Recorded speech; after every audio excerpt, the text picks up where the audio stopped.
Chapter 16. How did you find this?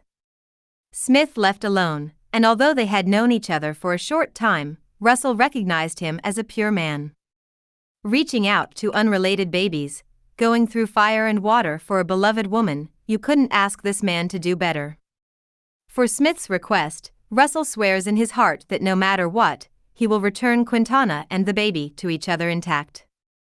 Russell drove around the city, filling up the car and then making a trip to the supermarket to buy some baby necessities.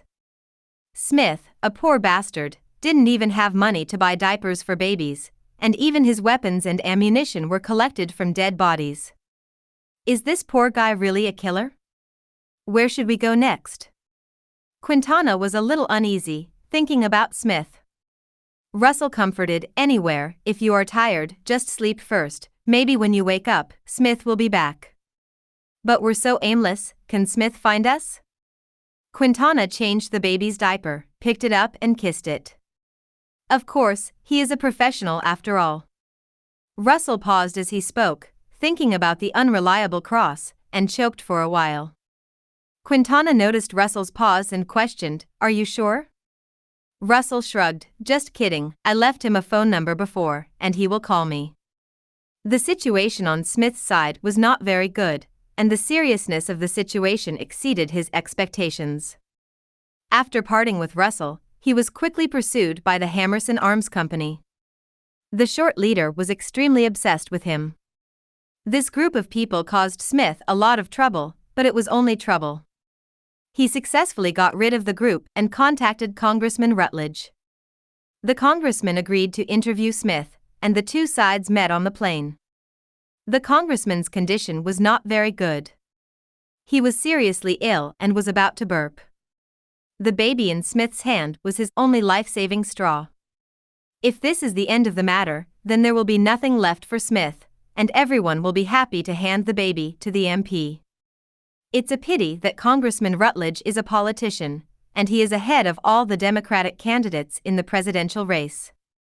Such a person would bet a great future on Smith?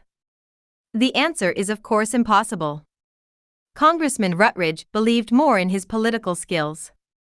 After learning that the safe house was destroyed and all the surrogate mothers died, he immediately contacted the major shareholder of Humorous Arms Company to discuss reconciliation. As long as he can find the surviving baby and support him as president, he will use the power in his hand to give the Humorous Arms some convenience. For example, let go of gun control restrictions and people can buy submachine guns for hunting. As for his own gun ban proposal and his commitment to the public during his speech tour, they are not worth mentioning in the face of power and survival, and they are all forgotten. Of course, should the speech still be a speech, should I call for a ban on guns, or should I call for a ban on guns, otherwise how can we get votes? Congressman Rutledge never paid attention to Smith, seeing him as a bit of a lucky little guy, maybe a little clever, and he asked the CIA to trick Smith into getting on the plane. The unfortunate Smith met the major shareholder of the Humorous Arms Company on the plane, as well as the stubborn short leader. Smith attacked first, took the congressman as a hostage, and successfully retreated to the belly of the plane. It's useless, this is 7,000 meters high, and there are more than a dozen bodyguards outside. You have nowhere to run. Senator Rutledge was tied to the door by Smith and persuaded him with all his heart. He wasn't worried about being killed, and if he died, Smith wouldn't be alive either. Even if it's for yourself, you should think about it. I think you're good at it. The future president still lacks a personal bodyguard. To shut up. Smith glared at the congressman, not for myself, but for that woman and child. If I kill you, no one will go after them again. What, are you crazy? The congressman was stunned on the spot. He could feel that Smith was not joking, but how could two wild dog-like pariahs be equated with his life? This is ridiculous.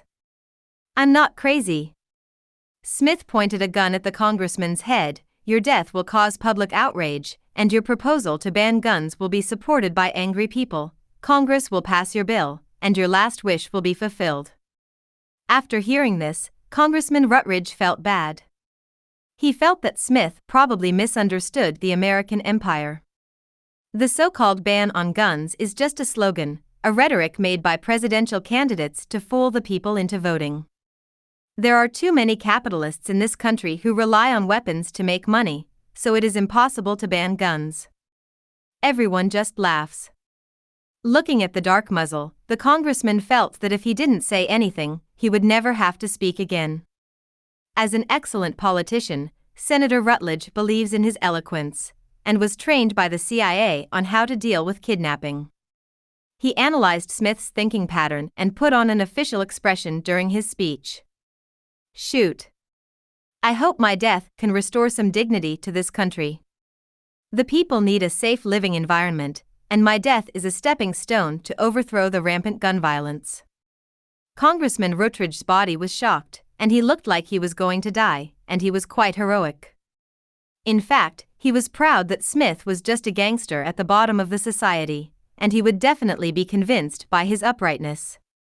Considering that he was still a presidential candidate, maybe Smith would bow down and become his loyal little brother. Thinking of this, Congressman Rutledge nodded deeply. Come on, shoot. I'm ready. Bang. Smith shot Congressman Rutledge's head in disdain. Idiot, do you think I'm a fool? The sound of gunfire alarmed everyone on the plane. They realized that the congressman had suffered an accident and began to frantically storm the cabin door, but the body of the congressman just blocked the door, and they could not get in at all without destroying the body. After killing the future president, Smith began his escape. He found a parachute and jumped from an altitude of 7,000 meters. The angry bodyguards took up parachutes and jumped out of the plane. The congressman died, and their future was over. They wanted to kill Smith to make up for it. More than a dozen people started a fierce gun battle at high altitude. Scoff. The sound of tires rubbing against the ground sounded, and Russell stopped the Ford and looked at the abandoned factory in front of him. The surroundings are very empty. There are no hidden spots such as tall buildings and grass, so there is no need to worry about encountering snipers, and the difficulty of protecting Quintana and the baby is much reduced. We're here waiting for news from Smith, and I have a hunch that he'll be calling soon. Russell said comfortingly. He had a fart feeling that he dared to open his mouth because he knew that Smith was the male lead. According to his years of experience watching movies, the ending is generally happy, even if it is a tragedy. The hero will die in the arms of the heroine. Russell parked the car in the warehouse and found a hidden spot for Quintana to hide, while he himself was in another place to check if there were suspicious people approaching. Soon, Russell heard the whistling sound of objects falling from the sky, and when he looked up, he was stunned. There was no suspicious person on the ground, but there was in the sky. Men in black wearing parachutes fell from the sky like dumplings. They did not open the parachutes, landed in various handsome poses, and then all fell into small pancakes. The nearest one of them was less than 10 meters away from Russell, and the sound of the impact when he landed made his heart skip a beat. Dude, look at my hand, what's this? Read me, too. There was no answer. It should be cold. Russell ran as fast as the iron gate next to him. It would be funny if he was killed. After another 5 minutes, a white parachute landed slowly, about 500 meters away from Russell. The other party saw the abandoned factory and staggered over. Russell clenched the M9 tightly until the opponent approached, and then he shot hard. It didn't shoot out, it was Smith. Seeing Russell, Smith immediately smiled miserably, clutching his injured shoulder, and fell straight down. In the air battle just now, he was unfortunately shot, and it was the end of the shot. Russell rushed over and helped him up, unable to believe. Damn, how did you find this? Hee, do you want to learn? There is a fee. Russell. Money is not a problem, but your behavior, the cross is very shameless. Pobo's blood came out of Smith's hand, and his face was almost bloodless. He was very weak at the moment, and was carried into the factory by Russell. By the time Russell put Smith down, the latter had fallen into a coma.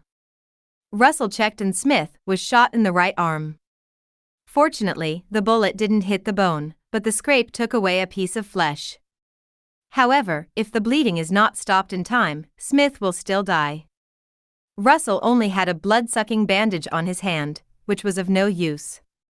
He took out the water from the car, cleaned the wound briefly, and pulled off his sleeve to help Smith's injured arm. Quintana heard the movement outside, found that Smith was coming, and hurried over with the baby. Seeing that Smith was injured, tears fell. Russell confirmed that Smith was not in danger, placed him in the co-pilot, and drove away. The roar of the engine sounded again. Russell stepped on the accelerator, and Ford went straight to the door of the factory, returning at a faster speed 30 seconds later. They were surrounded, and 4 riot-armored vehicles blocked their way. S.W.A.T.